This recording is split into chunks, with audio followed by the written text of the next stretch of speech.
Normandy, June 1944. The initial waves of Allied armor pushing inland from the beaches encountered German defensive positions, and the engagements that followed quickly established a stark, brutal assessment of the M4 Sherman tank. German Panzer Grenadiers, dug in along hedgerows and within villages, observed the American vehicles with a mixture of apprehension and, increasingly, a grim confidence. The stakes were immediate: control of the vital road networks and the very survival of the beachhead. Oberleutnant Klaus Richter, commanding a platoon of Panzer IVs attached to the 21st Panzer Division, noted the first Sherman he observed burning near Perrières-sur-Ladan just after 0800 hours on D-Day. Its silhouette, once a symbol of overwhelming Allied industrial might, now offered a column of black smoke against the morning sky, a testament to the effectiveness of a well-placed 7.5-centimeter round. This early impression, replicated across numerous sectors, began to solidify a dangerous complacency among German frontline units regarding the primary American battle tank.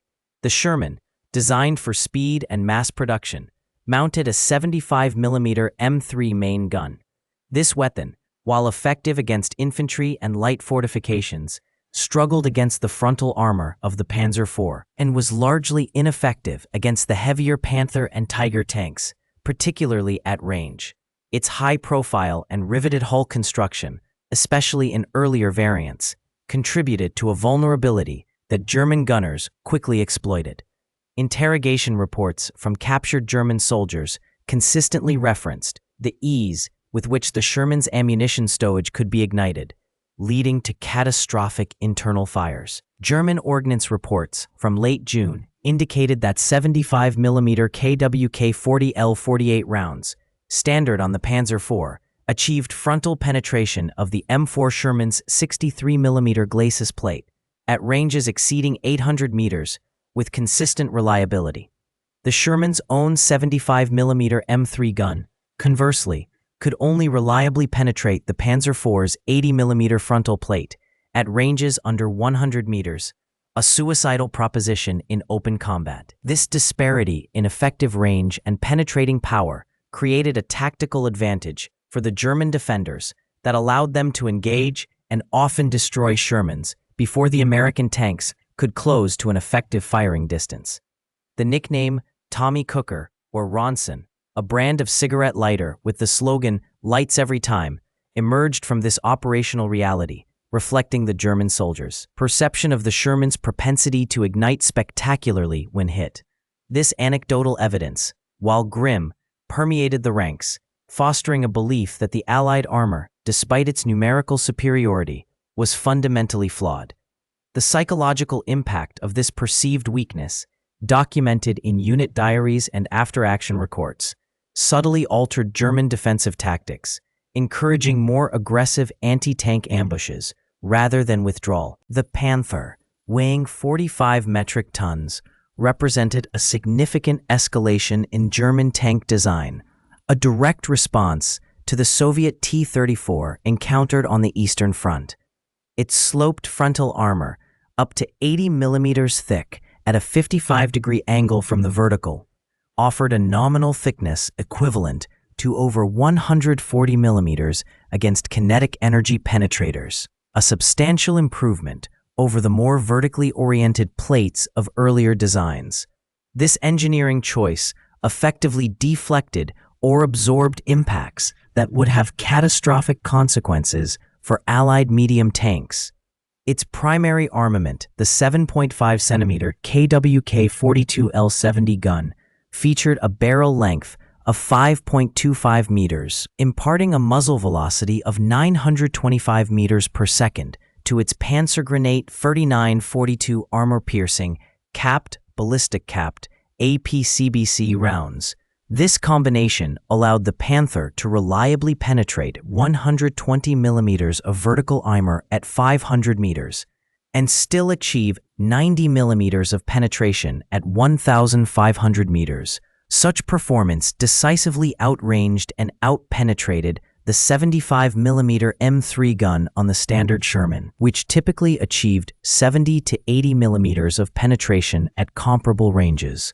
Production logs indicate that by mid-1944, over 2,000 Panther tanks had been deployed across various fronts, with approximately 400 to 500 Panthers present in the Normandy theater alone during the invasion. The Panzer IV, though an older design, had also undergone continuous upgrades, culminating in the Aus FH and J variants.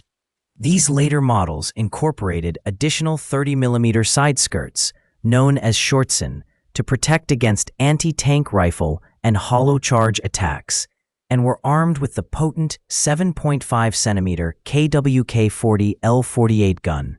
The KWK-40 L48, while not as powerful as the Panther's main gun, could still penetrate 80mm of vertical armor at 500 meters, a capability that remained effective against the frontal armor of early Sherman models. German unit diaries frequently record engagements where Panzer IVs, operating in concert with Panthers, would engage Allied armor from distances where their own armor remained impervious to return fire. This disparity in offensive and defensive capabilities fostered a tactical doctrine of engaging at range, exploiting the inherent advantages of their superior guns and armor. The psychological impact on Allied tank crews was profound. Interrogation files from captured American and British tank personnel frequently detail the frustration of firing multiple rounds at German heavy tanks only to observe ricochets or superficial damage. This technical superiority translated directly into battlefield dominance in tank-on-tank engagements, forcing Allied commanders to adopt cautious, often indirect approaches to neutralize German armor. The German armored divisions, even when numerically inferior, could dictate the terms of engagement, leveraging their individual tanks' lethality. The initial encounter solidified a grim reality for Allied tankers. The M4 Sherman, a workhorse of American production, while mechanically reliable and produced in vast numbers, possessed a critical vulnerability when pitted against the latest German armored designs. Its standard 75mm M3 gun, a weapon effective against earlier Panzer III and IV variants, proved increasingly inadequate as the war progressed and German tank technology evolved. Damage reports from Tunisian and Italian campaigns, later echoed in Normandy, consistently highlighted the inability of the 75mm M3 to reliably penetrate the frontal glacis of tanks like the Panther or Tiger I.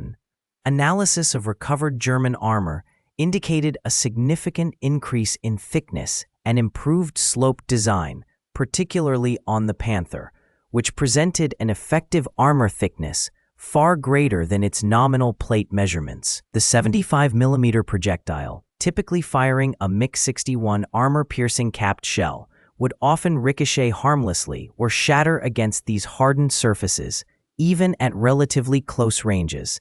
Ballistic testing confirmed these field observations. Firing trials against captured Panther hulls demonstrated that the 75mm M3 gun, even with tungsten-cored ammunition, struggled to achieve consistent penetration beyond 500 meters against the Panther's 80mm frontal glacis plate, angled at 55 degrees from the vertical. The Tiger I, with its 100mm frontal armor, presented an even more formidable challenge, often requiring flank shots at very close range to achieve any meaningful damage. This disparity in firepower meant Sherman crews were often forced into desperate, close-quarters engagements, relying on numerical superiority and maneuverability rather than direct frontal assault. The strategic implication of this deficiency was profound. Allied armored doctrine, predicated on rapid advances and overwhelming numbers, found itself constrained by the qualitative superiority of German heavy tanks. Each encounter with a Panther or Tiger often resulted in disproportionate losses for the attacking Shermans, eroding morale and slowing the pace of operations. The psychological impact on tank crews, knowing their primary weapon was often ineffective, was a significant factor in combat effectiveness.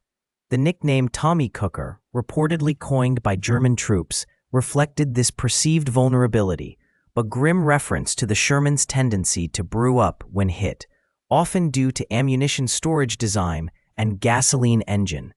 The numerical advantage of the Allies, while substantial, could not entirely compensate for the tactical disadvantage imposed by this gun-armor mismatch.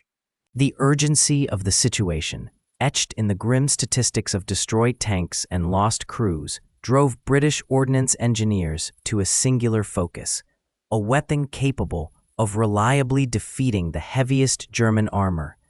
Their answer, already in development, before the full scale of the Panther and Tiger threat became apparent, was the Ordnance QF 17-pounder anti-tank gun. This weapon, a formidable piece of artillery in its own right, had been conceived to counter future armored threats, a foresight that now proved critical. Its design was a testament to ballistic power. The 17-pounder fired a 76.2mm projectile, but its true distinction lay in the length of its barrel and the prodigious charge behind the shell. The barrel measured 55 calibers long, allowing for a sustained acceleration of the projectile to exceptional velocities. This extended barrel length, combined with a larger propellant charge than any contemporary Allied tank gun, generated muzzle velocities exceeding 2,900 feet per second for standard armor-piercing shot. Damage reports from North Africa and Italy had consistently highlighted the inadequacy of the 75mm guns mounted on the Sherman, which struggled against the frontal glacis of a Panther beyond point-blank range, and were almost useless against a Tiger from any practical combat distance. The 17-pounder, by contrast, could reliably penetrate 130mm of RHA, rolled homogeneous armor, angled at 30 degrees from vertical at 1,000 yards. This capability meant it could defeat the frontal armor of a Panther at typical engagement ranges and, with careful aiming, penetrate the Tiger's formidable front plate. Integrating this powerful weapon into an existing tank chassis presented a significant engineering challenge.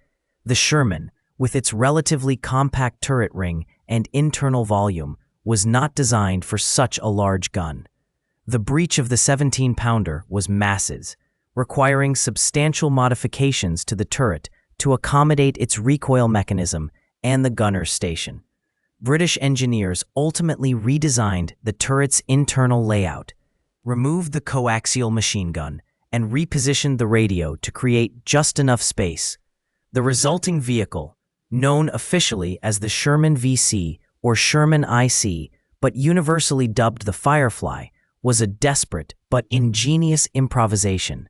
Production logs indicate that the first Firefly conversions began in late 1943, with initial deliveries to units commencing in early 1944. The goal was to equip at least one Firefly per troop of 4 Shermans, providing each formation with a critical tank killer capability. This systematic integration aimed to redress the severe imbalance in firepower that had plagued Allied armored units for too long. The British Ordnance QF 17-pounder anti-tank gun, a weapon of formidable reputation, presented a significant integration challenge. Its overall length, including the recoil system, stretched to nearly 17 feet, a dimension fundamentally incompatible with the existing M4 Sherman turret and its internal geometry. The standard Sherman turret ring diameter, designed for the shorter 75mm and 76mm guns, simply could not accommodate the 17-pounder's breech and recoil mechanism without extensive modification. Engineers at the School of Tank Technology in Chertsey faced a complex problem of spatial rearrangement. The gun's breech block alone was substantially larger than that of the 75mm M3, requiring the turret roof to be cut and a new, larger mantlet designed. This modification, coupled with the need to relocate the radio equipment from the turret bustle to an external armored box on the rear, created the distinctive silhouette of the Sherman Firefly. The gunner's position also required adjustment, with the coaxial machine gun removed to free up critical space for the gun's recoil path. The internal volume of the Sherman turret, already considered cramped, became even more constrained with the 17-pounder's installation. The ammunition stowage, a critical factor in sustained combat, was drastically reconfigured. Instead of the typical 90 to 100 rounds for the 75mm gun, the Firefly carried a maximum of 77 rounds of 17-pounder ammunition, primarily armor-piercing discarding sabot, APDS rounds, which were longer and heavier. This reduction in ammunition capacity represented a tactical compromise, prioritizing penetration over sustained fire. The mechanical adjustments extended to the gun's trunnions and elevation mechanism, which had to be strengthened to handle the increased weight and recoil forces of the 17-pounder. The Firefly's gun shield was also redesigned, becoming thicker and more angular to protect the enlarged opening for the gun.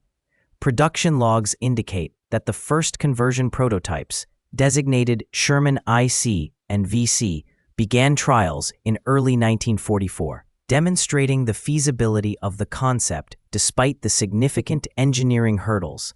The resulting Sherman Firefly was a testament to improvisation and necessity. It was not an ideal design from a human factors perspective, with the loader's task becoming particularly arduous due to the confined space and the heavy 17-pounder shells.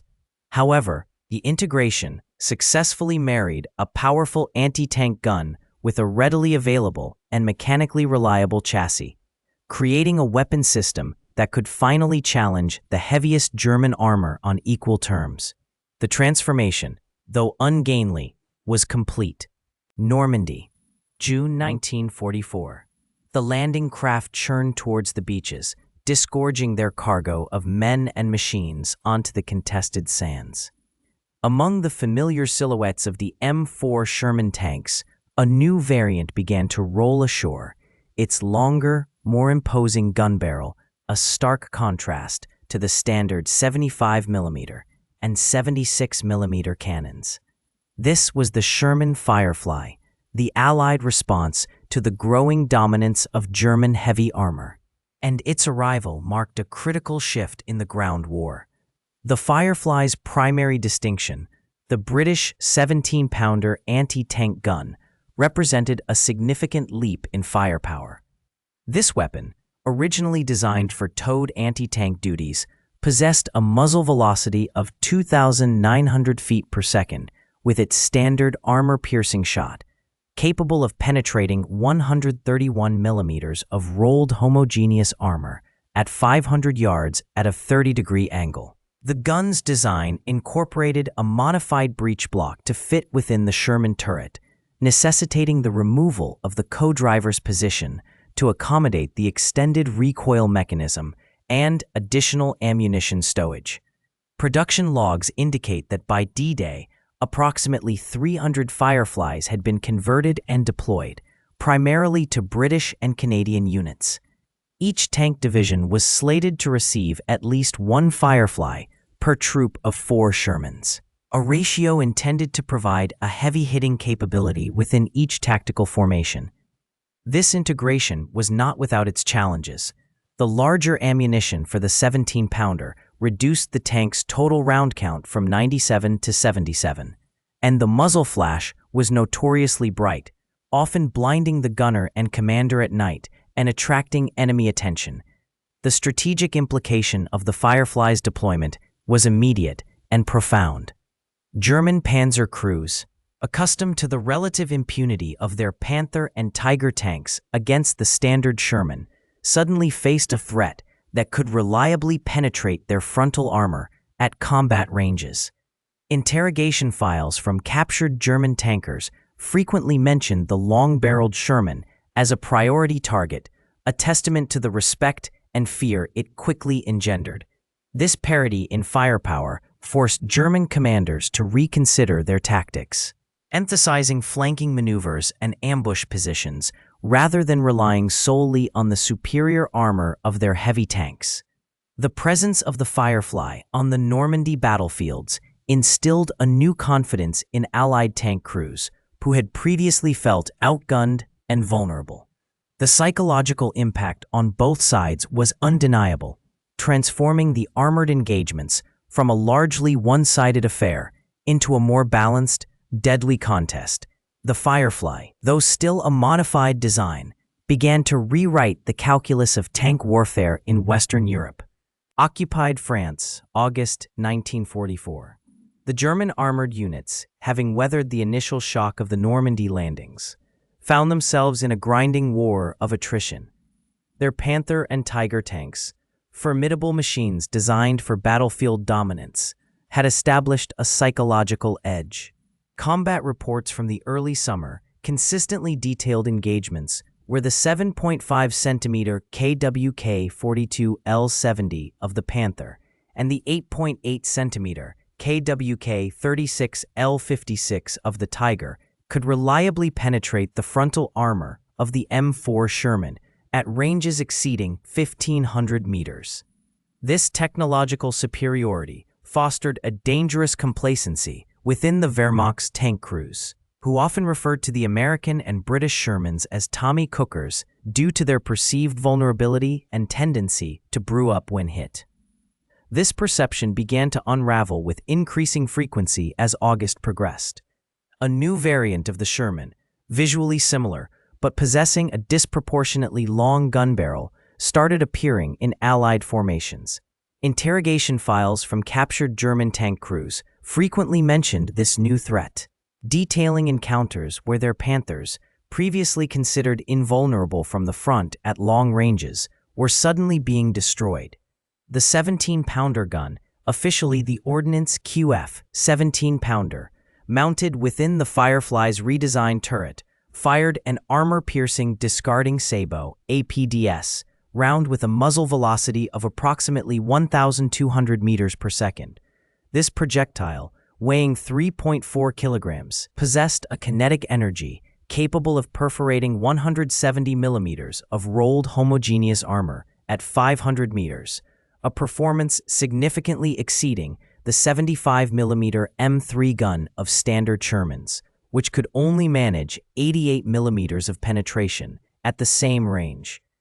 The Firefly's 17-pounder projectile, upon impact, delivered a concentrated force that often resulted in catastrophic internal damage, spalling, and ignition of ammunition or fuel. Damage reports from Panzer Lehr Division, for instance, documented multiple instances of Panther tanks suffering complete turret separation or internal explosions after being struck by the new rounds. These were not glancing hits or lucky shots. The penetrations were clean, often through the glacis plate or turret front, areas previously considered robust enough to withstand most Allied tank fire. The psychological impact on German crews was profound. The familiar silhouette of the Sherman, once a harbinger of an easy kill, now carried the potential for immediate and mutual destruction. The tactical calculus shifted dramatically. Engagements could no longer be initiated with the same casual confidence. Production logs indicate that by August 1944, approximately 1,500 Fireflies had been deployed to British and Commonwealth forces, representing a significant proportion of their Sherman inventory, though still a minority overall. This selective deployment meant that while not every Sherman encountered was a Firefly, the uncertainty alone was enough to sow doubt. German tank commanders, accustomed to dictating the terms of engagement, now had to exercise extreme caution, often attempting to maneuver for flank shots or relying on ambush tactics even against what appeared to be standard Shermans. The strategic implication was a reduction in the aggressive posture of German armored units, as their confidence in their superior armor was eroded. This newfound vulnerability forced a reevaluation of tactics and a more conservative approach to direct confrontation, particularly in open terrain. The Firefly, initially a stopgap measure to address the lack of powerful anti-tank guns in the British arsenal, inadvertently became a critical equalizer. Its presence on the battlefield compelled German tank crews to acknowledge a new, deadly threat, stripping away their sense of invulnerability and forcing them to confront the reality of a more balanced and far more dangerous armored conflict. The Tommy Cooker had, in its most potent T-form, cooked some of its tormentors. The tactical landscape for German armored units shifted profoundly following their encounters with the Sherman Firefly.